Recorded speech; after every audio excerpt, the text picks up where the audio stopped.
ഒരു പ്രത്യേക ഘട്ടത്തിൽ അഴിമതി കേസുകൾ പ്രതിപക്ഷത്തെ പ്രധാനപ്പെട്ട നേതാക്കൾക്കെതിരെ പൊടിതട്ടിയെടുക്കുമ്പോഴാണ് വിമർശനം ഉണ്ടാകുന്നത്. അഴിമതിയുണ്ടോ എന്ന് പരിശോധിക്കേണ്ടത് തന്നെയാണ്. പക്ഷേ ഏത് ഘട്ടത്തിൽ നിങ്ങൾ പരിശോധിക്കുന്നു, ആർക്കൊക്കെ എതിരെയുള്ളത് മാത്രം പരിശോധിക്കുന്നു എന്നിടത്താണ് നിങ്ങൾ പ്രതിരോധത്തിലാകുന്നത്. അതിന് താങ്കൾക്ക് മറുപടി നൽകാം. നേരത്തെ പ്രതിപക്ഷത്തിരിക്കുകയും നിങ്ങളുടെ ഭാഗത്തേക്ക് വരികയും ചെയ്ത നേതാക്കൾക്കെതിരെ ഏതൊക്കെ ഘട്ടത്തിൽ അന്വേഷണം നിലച്ചു എന്നുള്ളതും നമ്മുടെ മുന്നിലുണ്ട്. അപ്പോൾ ആ ഉദാഹരണങ്ങൾ കൂടിയാണ് ചൂണ്ടിക്കാണിക്കപ്പെടുന്നത്. ഇപ്പോൾ അജിത് പവാറിന്റെ കാര്യത്തിൽ 40,000 കോടിയുടെ അഴിമതിയാണ് ഉയർന്നത്. അജിത് പവാർ നിങ്ങളുടെ പക്ഷത്തേക്ക് വന്ന ശേഷം കേസേ ഇല്ല. ആ തരത്തിൽ എത്ര നേതാക്കളുടെ പേരുകൾ ഉയർത്തിക്കാട്ടാനാകും? ഇവിടെ ഉദ്ധവിനെ വീഴ്ത്തിയ ശേഷം അവിടെ നിന്നുള്ള ഒരൊറ്റ നേതാവും CBI ED സ്കാനറിൽ വന്നിട്ടില്ല. അപ്പോൾ അതും നമ്മുടെ മുന്നിലുള്ള ഉദാഹരണമാണ്. വേറെയും ഒരുപാട് പേരുകളുണ്ടല്ലോ. താങ്കൾക്ക് മറുപടി നൽകാം. സ്മൃതി, ഞാനൊന്നിത് വായിക്കുമ്പോൾ ഒന്ന് ഇടപെടരുത് ദയവ് ചെയ്തിട്ട്. കാരണം സ്മൃതിയും അതേപോലെ തന്നെ ഇടതുപക്ഷത്തിൻ്റെ പ്രതിനിധിയും പറഞ്ഞൊരു കാര്യത്തിന്മേൽ എൻ്റെ ഒരു മറുപടിയാണ്. ഇതിലെന്തെങ്കിലും അപാകത സ്മൃതി പറഞ്ഞാൽ ഞാൻ അപ്പോൾ തന്നെ പിൻവലിക്കുകയും ചെയ്യാം. 2023 മാർച്ച് മാസം 16 Indian express New Delhi report ED കൊടുത്ത റിപ്പോർട്ടാണ്. Since 2005 the Enforcement Directorate, one of the premier investigating agencies in India handling economic offence, has registered 5,906 cases. Of them, the agency has managed to dispose 25 cases, out of which 24 was convicted. That while making a claim of 96% of the conviction rate. അതായത് ഈ 2005 മുതൽ 23 വരെയുള്ള 18 കൊല്ലം എന്ന് പറഞ്ഞാൽ 9 കൊല്ലത്തെ UPA ഗവൺമെന്റിന്റെ ഭരണവും 9 കൊല്ലത്തെ NDA ഗവൺമെന്റിന്റെ ഭരണത്തിനുമിടയ്ക്ക് 25 കേസാണ് ഡിസ്പോസ് ചെയ്തിട്ടുള്ളത് എന്ന് പറഞ്ഞ വിധി പറഞ്ഞിട്ടുള്ളത്. അതിൽ 24 ശിക്ഷിക്കപ്പെട്ടു. അതാണ് നേരത്തെ സ്മൃതി പറഞ്ഞ് ശിക്ഷിച്ചെണ്ണം.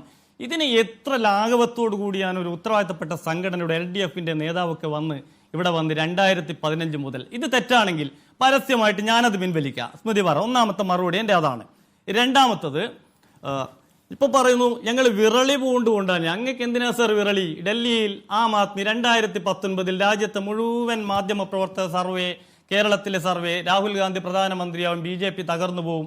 അന്ന് ഡൽഹിയിൽ ഞങ്ങൾക്ക് 56.9% വോട്ട് കിട്ടി. ഇന്ത്യൻ നാഷണൽ കോൺഗ്രസിന് കിട്ടിയ 22.5, ആപ്പിന് കിട്ടിയ 18. ഇത് രണ്ടും കൂട്ടിയാൽ 40% വോട്ട്. ഈ 40% വോട്ടുള്ള നിങ്ങൾ ഒരുമിച്ച് ഞങ്ങൾ എന്തിനു ഭയക്കുന്നു?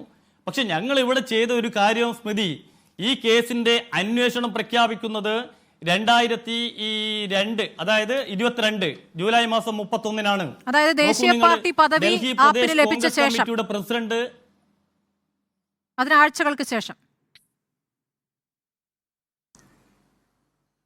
മനസ്സിലായില്ല? ആപ്പിന് ദേശീയ പാർട്ടി പദവി ലഭിച്ച ആഴ്ചകൾക്ക് ശേഷമാണ് അന്വേഷണം പ്രഖ്യാപിക്കുന്നത്.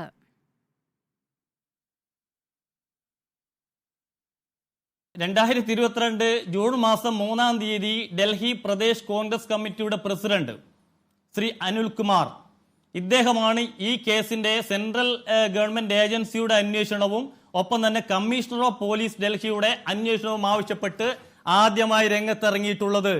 പിന്നീട് കമ്മത്ത് നടന്ന പൊതുയോഗം, ആന്ധ്രാപ്രദേശിലെ കമ്മത്തിൽ നടന്ന തെലുങ്കാനയിൽ നടന്ന പൊതുയോഗത്തിൽ രാഹുൽ ഗാന്ധി പറയുക, ഇത്രയും വലിയൊരു കുംഭകോണം ഡൽഹിയിൽ നടന്ന് അതിന്റെ പങ്ക് പറ്റിയവളാണ് കവിത, ഇവരെയൊക്കെ പിടിച്ച് ഉള്ളിലിടണം എന്ന് പറഞ്ഞത് രാഹുൽ ഗാന്ധിയല്ലേ? അജയ് മാക്കൻ, ഈ അരവിന്ദ് കെജ്രിവാളിന്റെ കൂടെ വേദി പോലും പങ്കിടത് അത്ര വലിയ അഴിമതിക്കാരനാണെന്ന് പറഞ്ഞ് ഈ പത്രസമ്മേളനം നടത്തിയത് മുൻ കേന്ദ്രമന്ത്രിയും കോൺഗ്രസിന്റെ നേതാവുമായിട്ടുള്ള അജയ് മാക്കനല്ലേ? അപ്പൊ ഞങ്ങൾ ഈ ചോദിക്കുന്ന സ്മൃതി, രാജ്യത്ത് അഴിമതിയുമായി ബന്ധപ്പെട്ട ചില കഥകൾ വരുമ്പോൾ വലിയ മൈതാന പ്രസംഗം നടത്തി ഘോരഘോരം അങ്ങ് പ്രസംഗിക്കുകയും പ്രതികളെ പിടിക്കുമ്പോൾ അയ്യോ ഞങ്ങള് വേട്ടയാടിയേ ജനാധിപത്യം പോയേ എന്ന് പറയുന്നല്ലോ ഇവർ. ഞാൻ ചോദിച്ചോട്ടെ, എന്തേ മുഖ്യമന്ത്രിയെ ചോദ്യം ചെയ്യാത്തത്? ശരി, ശ്രീ പ്രകാശ് ബാബു, താങ്കൾ ചോദിച്ച ഒരു ചോദ്യം അത് കോൺഗ്രസിനുള്ള ചോദ്യമാണ്. അതെ, സത്യമാണ്. ഞാൻ താങ്കൾ ചോദിച്ച ചോദ്യം പ്രസക്തമാണ്. അല്ല, ഒരു മിനിറ്റ്. അല്ല, താങ്കളുടെ മറുപടി തന്നെയാണ്, താങ്കളോട് തന്നെയാണ്.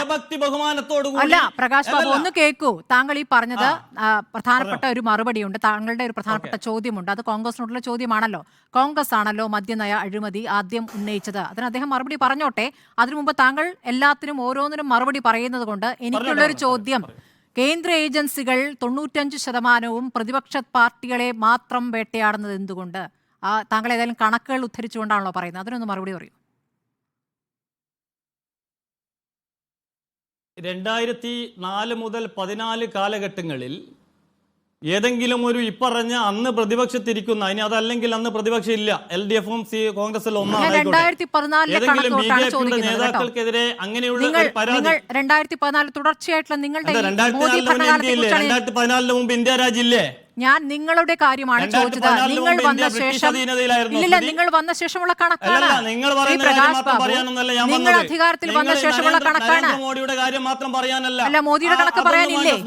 പറയുമ്പോ നിങ്ങൾ ഈ രണ്ടുപേര് പറയുമ്പോ നല്ല ഭയഭക്തി ബഹുമാനത്തോടു കൂടി അങ്ങോട്ട് ഇരുന്നു കൊടുത്തല്ലോ. അവര് പറയുന്നത് മുഴുവൻ കേട്ട് ഭയഭക്തി ബഹുമാനത്തോടു കൂടി ഇരുന്നു കൊടുത്തല്ലോ. എനിക്ക് മിനിമം ഒന്ന് മറുപടി പറയാനുള്ള അവസരം എന്താ?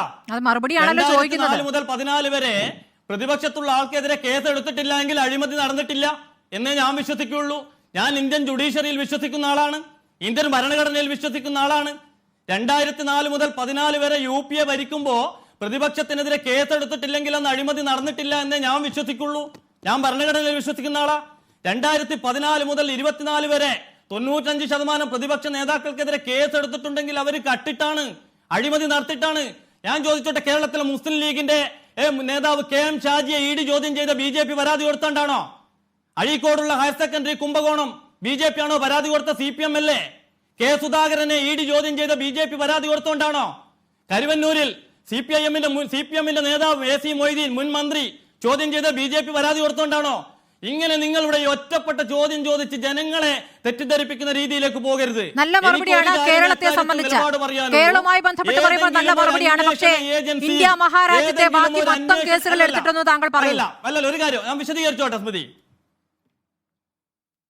ഞാൻ പറയട്ടെ, നിങ്ങൾ പറഞ്ഞ സ്മൃതി, ഇന്ത്യ രാജ്യത്ത് ഏതെങ്കിലും ഒരു അന്വേഷണം നടക്കുന്ന ഒരു വ്യക്തി, അതായത് ആരോപണ വിധേയമായവർക്കെതിരെ തങ്ങളുടെ മൗലിക അവകാശം ലംഘിക്കപ്പെട്ടിട്ടുണ്ടോ അല്ലെങ്കിൽ നിയമപരമായിട്ടുള്ള അവകാശങ്ങൾ ലംഘിച്ചിട്ടുണ്ടോ, അവർക്ക് ഈ ആർട്ടിക്കിൾ 226 പ്രകാരം ഹൈക്കോടതിയിൽ പോകാം, 32 ആർട്ടിക്കിൾ 32 പ്രകാരം സുപ്രീം കോടതിയിലും പോകാം. എന്താ ഇവിടെ ഊണിലും മുറക്കിലും ഉച്ചയ്ക്കും നട്ടപ്പാതിരാക്കൊക്കെ ഹൈക്കോടതിയിലും സുപ്രീം കോടതിയിലും ഒക്കെ പോകുന്ന ടീമല്ലേ? ഇതിപ്പോ അഴിമതി നടത്തി പിടിക്കുമ്പോ അയ്യോ ഞങ്ങൾ ആകെ പ്രതിപക്ഷമാണ് വേട്ടയാടുന്നു എന്നല്ല പറയേണ്ടത്. രാജ്യത്തിന്റെ പരമോന്നത നീതിന്യായ പീഠത്തിൽ പോകട്ടെ, ഹൈക്കോടതിയിൽ പോകട്ടെ, വിചാരണ കോടതിയിൽ പോകട്ടെ. സ്മൃതി നേരത്തെ പറഞ്ഞല്ലോ അപ്രൂവൽ എന്താണ് മാപ്പുസാക്ഷി? സ്മൃതി ഒന്നെടുത്ത് 306 വകുപ്പ് ഒന്നെടുത്ത് ക്രിമിനൽ പ്രൊസീജിയർ കോഡിന്റെ 306 വകുപ്പ് ഒന്നെടുത്ത് വായിക്ക്. അത് ED അങ്ങനെ കൊടുത്താലൊന്നും മാപ്പുസാക്ഷിയാക്കില്ല.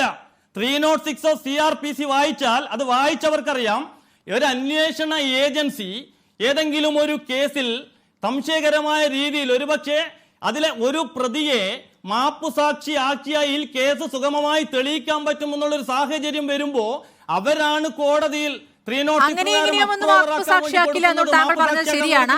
അങ്ങനെ ഇങ്ങനെയൊന്നും മാപ്പുസാക്ഷിയാക്കില്ല എന്ന് താങ്കൾ പറഞ്ഞത് ശരിയാണ്. നമ്മുടെ മുന്നിലുള്ള തെളിവ് എന്നുള്ളത് ആദ്യം ചോദ്യം ചെയ്തപ്പോൾ തനിക്ക് കേജ്രിവാളിനെ കണ്ടിട്ടില്ല എന്ന് പറയുന്നു.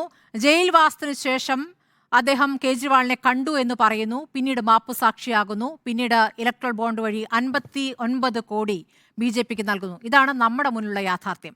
അത് നിങ്ങൾക്ക് വിശദീകരിക്കാൻ പറ്റുന്നുമില്ല. ശരി, ഞാൻ താങ്കളിലേക്ക് വരാം. താങ്കൾക്ക് അത് വിശദീകരിക്കാൻ പറ്റുന്നില്ലല്ലോ. ഈ 95% കേസ് പറ്റുന്നില്ലല്ലോ. ഇത്രയും ഗുരുതരമായ ആരോപണം നിങ്ങളൊക്കെ ഉന്നയിക്കുമ്പോ ഇതൊന്ന് കോടതിയിൽ ചോദ്യം ചെയ്യാൻ നടുപ്പുറത്ത് നട്ടലുള്ള ആരും ഈ പാർട്ടിയിലൊന്നും നടുപ്പുറത്ത് നട്ടലുള്ളവരൊക്കെ കോടതിയിലേക്ക് പൊക്കോളുന്നേ. കോടതിയിലേക്ക് പൊക്കോളും. നടുപ്പുറത്ത് നട്ടലുള്ളവരൊക്കെ കോടതിയിലേക്ക് പോയിട്ട് തന്നെയാണോ ആണല്ലോ ഇലക്ട്രൽ ബോണ്ടിൽ തീരുമാനം ഉണ്ടായത്. ഇലക്ട്രൽ ബോണ്ടിൽ തീരുമാനം ഉണ്ടായത് അങ്ങനെയാണല്ലോ. ചാനലിൽ വന്ന് ജഡ്ജിമാരായിട്ട് കാര്യമില്ല. ശരിയാണെങ്കിൽ തെറ്റിദ്ധരിപ്പിച്ചുകൊണ്ട് നിയമം ലംഘിച്ചുകൊണ്ട് ഒരാൾ